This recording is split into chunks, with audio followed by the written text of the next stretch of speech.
Have you ever felt like your emotions are a threat to your very existence? Like they're a storm brewing inside, waiting to unleash chaos on your life? I know the feeling all too well.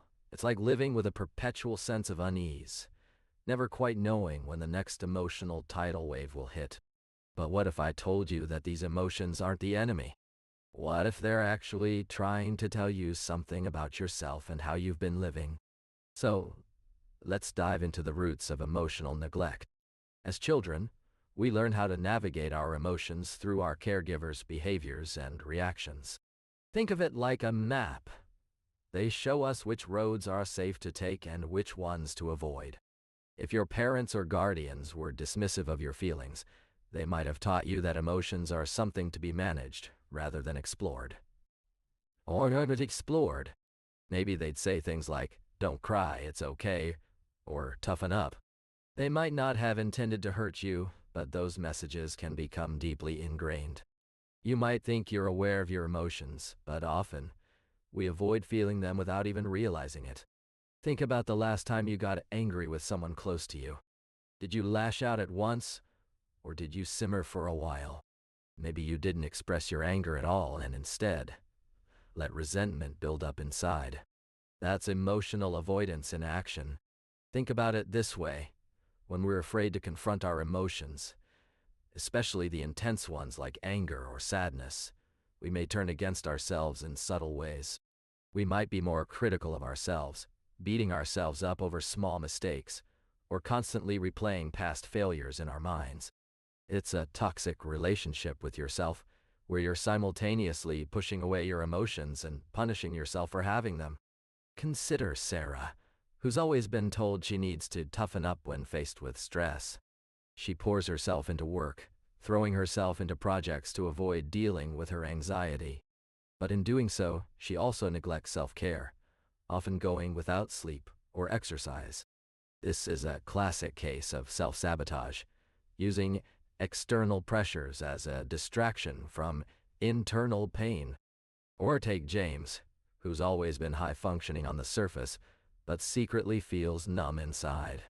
He's great at hiding his emotions behind a mask of productivity and humor, but deep down he's desperate for connection and validation. His emotional avoidance has turned inward, manifesting as self-doubt and a sense of emptiness.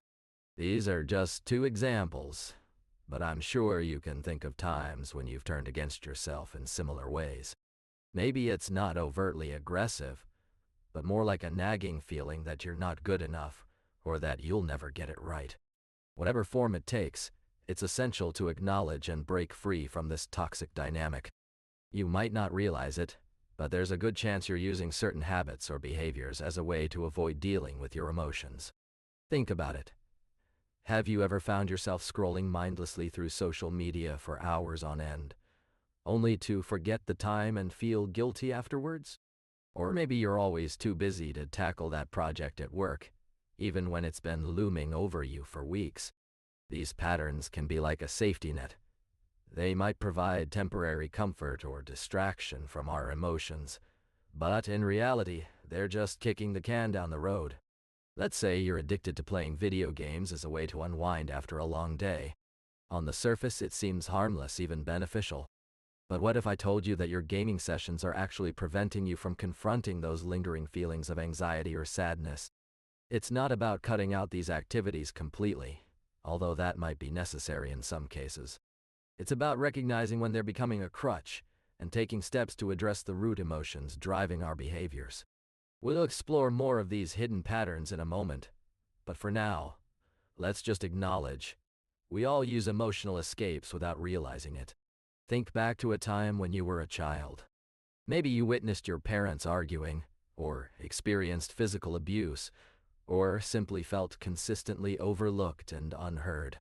These moments may seem insignificant now, but they've had a profound impact on the way we relate to our emotions.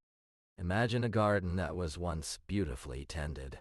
Over time, weeds began to grow, choking out the life from what was once a vibrant landscape. As adults, we often struggle to tend to our emotional gardens because of unresolved trauma from our past. It's as if those childhood experiences have become invasive species, making it difficult for us to nurture a sense of safety and self-awareness. Consider the metaphor of a house with a leaky roof. Water seeps in, causing damage to the foundation. We might patch up the roof, but unless we address the underlying issue, the problem persists. Similarly, unresolved trauma can create an emotional leak that undermines our ability to feel and regulate emotions.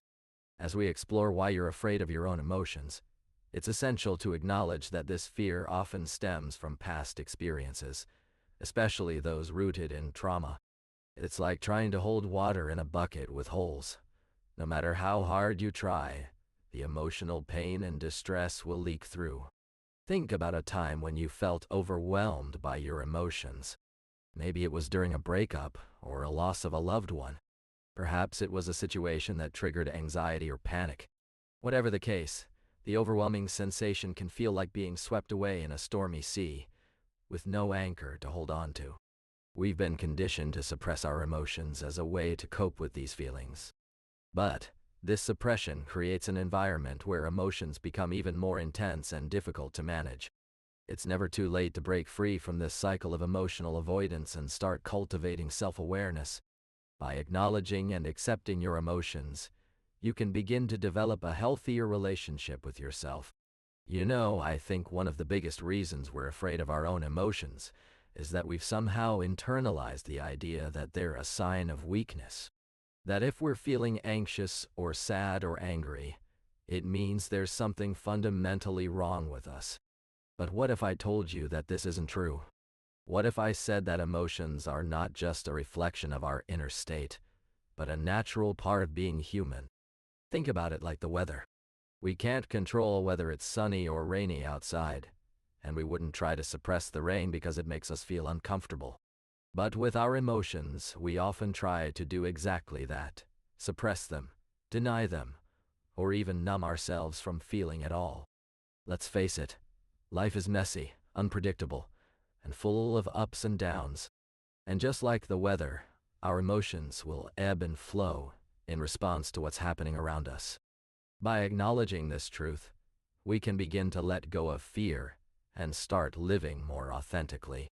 As we conclude this exploration into the fears that hold us back from experiencing our emotions fully, I want to leave you with a sense of hope and empowerment.